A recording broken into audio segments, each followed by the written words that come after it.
Voice of saints Telugu video ప్రేక్షకులందరికీ సర్వోన్నతుని నామంలో శుభాభివందనములు తెలియజేస్తూ ఉన్నాను. ప్రియ క్రైస్తవ సహోదరి సహోదరులారా, ఈ రోజు మనం గుణదల లూర్దుమాత పుణ్యక్షేత్ర చరిత్ర గురించి కొన్ని విషయాలు తెలుసుకుందాం. అది 1923వ సంవత్సరం. రెవరెండ్ ఫాదర్ ఫిజోని గారు, వీరు PIME సంస్థకు చెందిన ఇటాలియన్ గురువు.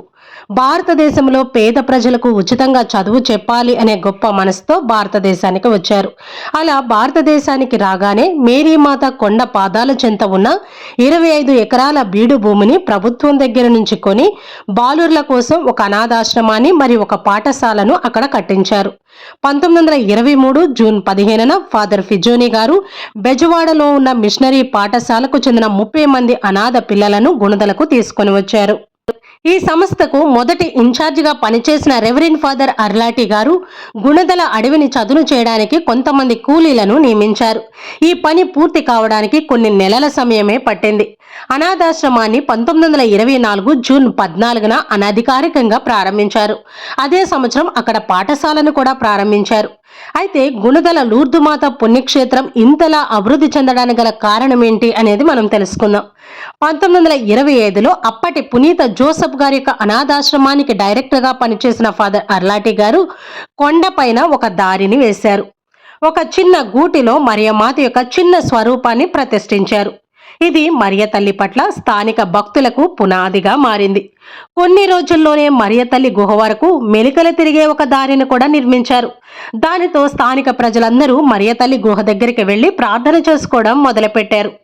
మరికొన్ని రోజుల్లోనే గుణదల లూర్దుమాత పుణ్యక్షేత్ర పండగ దగ్గరలో నివసించే నివాస ప్రజలకు మరియు స్థానిక క్యాథలికులకు వార్షిక పండగగా మారిపోయింది.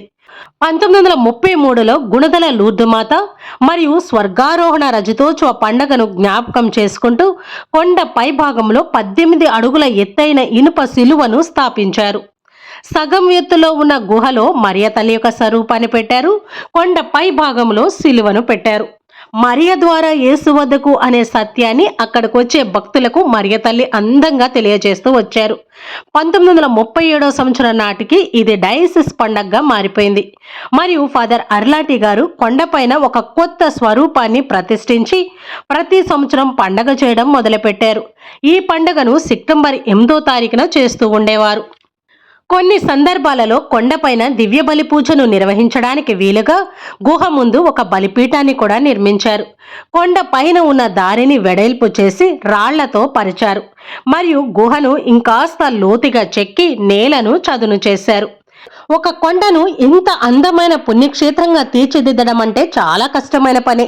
అయినా కూడా రెవరెండ్ ఫాదర్ బియాచి, బ్రదర్ బుటోలి, బ్రదర్ కిస్పా గారు ఎంతో ఓపికగా కఠోర శ్రమతో ఆ కొండను చక్కగా తీర్చిదిద్ది ఒక గొప్ప పుణ్యక్షేత్రంగా మార్చారు.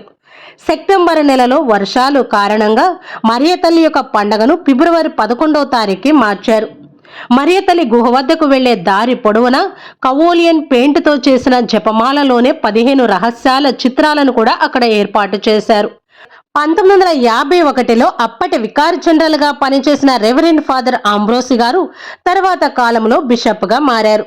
బిషప్ అయినటువంటి ఆంబ్రోస్ డి గారికి బటిస్టా గారు ఒక అందమైన లూర్దుమాత స్వరూపాన్ని బహుమతిగా ఇచ్చారు. ఆ స్వరూపాన్ని బిషప్ ఆంబ్రోస్ గారు గుణదల కొండపైన ప్రతిష్ఠించడానికి వీలుగా ఒక అందమైన రాతి తోరణాన్ని చెక్కించారు మరియు స్వరూపం వరకు వెళ్లే మెట్ల మార్గాన్ని కూడా చక్కగా నిర్మించారు. ఈ స్వరూపం ఇటలీ నుండి తీసుకొని వచ్చారు.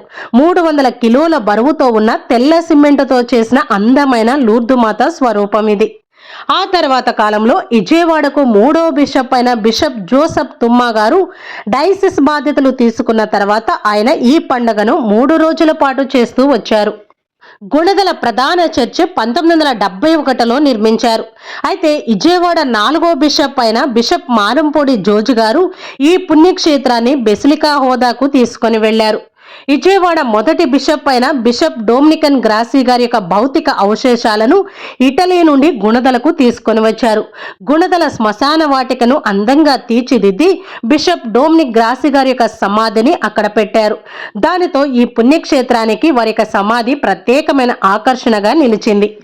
2016వ సంవత్సరంలో విజయవాడ 5వ బిషప్ అయిన అత్యంత గౌరవనీయులైన జోసెఫ్ రాజారావు తెలగతోటి గారు ఈ పుణ్యక్షేత్రానికి వచ్చే భక్తుల కోసం ఒక విశ్రాంతి గృహాన్ని కూడా నిర్మించారు.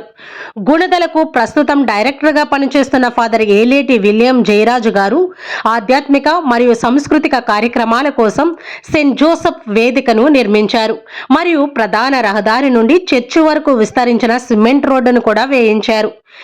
ఆ రోడ్డుకి రెండు ప్రక్కల నిర్మించిన జపమాల రహస్యాలను బిషప్ జోసెఫ్ రాజారావు గారు ప్రారంభించారు మరియు vicar general reverend father Gabriel గారు, రెవరెండ్ ఫాదర్ మువ్వల ప్రసాద్ గారు 31/1/2019 ఆశీర్వదించారు. 31/1/2019 తేదీన గుణదల మాత ఫౌండేషన్ ను బిషప్ జోసెఫ్ రాజారావు గారు ఆశీర్వదించి ప్రారంభించారు. 2020 ఫిబ్రవరి 2వ తారీఖున బిషప్ రాజారావు గారు గుణదల లూర్దు మాత పుణ్యక్షేత్రం యొక్క దశాబ్ది బెసిలికా చర్చకు శంకుస్థాపన చేశారు. ఈ విధంగా ఇప్పటి వరకు విజయవాడ డైసిస్ లో పనిచేసిన 5గురు బిషప్లు గుణదల లూర్దు మాత పుణ్యక్షేత్ర అభివృద్ధికి ఎంతగానో సహకరించారు. వారి యొక్క సహాయ సహకారాలతో ఈ రోజు కొన్ని లక్షల మంది ప్రజలు లూర్దు మాత పుణ్యక్షేత్రాన్ని దర్శిస్తూ ఉన్నారు. గుణదల్లో ఉన్న లూర్దు మాత పుణ్యక్షేత్రాన్ని దర్శించి మరియా తల్లి ద్వారా క్రీస్తు ప్రభు చెంతకు నడిపించబడుతూ ఉన్నారు. కాబట్టి మనము కూడా గుణదల లూర్దు మాత పుణ్యక్షేత్రాన్ని దర్శిద్దాం, లూర్దు మాత యొక్క దీవెనలను పొందుకుందాం. మనందరి కుటుంబాలపైన లూర్దు మాత యొక్క దీవెనలు నిండుగా ఉండాలని, మనందరి కొరకు మరియా తల్లి ప్రార్థించాలి అని కోరుకుంటూ ఈ వీడియోను ఇంతటితో ముగిస్తున్నాను. ప్రియ క్రైస్తవ సహోదరి సహోదరులారా, ఫ్రాన్స్ దేశంలో బెర్నదత్తమ్మకి లూర్దు మాత ఇచ్చిన దర్శనం గురించి మన వాయిస్ ఆఫ్ సెయింట్స్ యూట్యూబ్ ఛానల్లో ఫుల్ వీడియో ఉంది. దయచేసి ప్రతి ఒక్కరు కూడా లూర్దు మాత యొక్క దర్శనాలు 18 దర్శనాల గురించి తెలుసుకొని మరి నలుగురికి షేర్ చేయండి. షార్ట్ వీడియోస్ కూడా ఉన్నాయి. దయచేసి లూర్దు మాత యొక్క పూర్తి చరిత్రను కథోలికలుగా మనందరం తెలుసుకునే బాధ్యత మనకుంది. కాబట్టి ప్రతి ఒక్కరు కూడా మరియా తల్లి ఇచ్చిన ఆ 18 దర్శనాల గురించి తెలుసుకొని మీ యొక్క జీవితంలో మరియా తల్లి యొక్క దీవెనలు నిండుగా పొందుకోవాలి అని కోరుకుంటూ ఈ వీడియోను ఇంతటితో ముగిస్తున్నాను. మరొక మంచి వీడియోతో మీ ముందుకు వస్తాను. అప్పటి వరకు దేవుని యొక్క కృపా కాపుదల మనందరికీ తోడై ఉండి మనందరినీ దేవుని యొక్క ప్రేమలో సేవలో ముందుకు నడిపించునుగాక. Amen. God bless you all.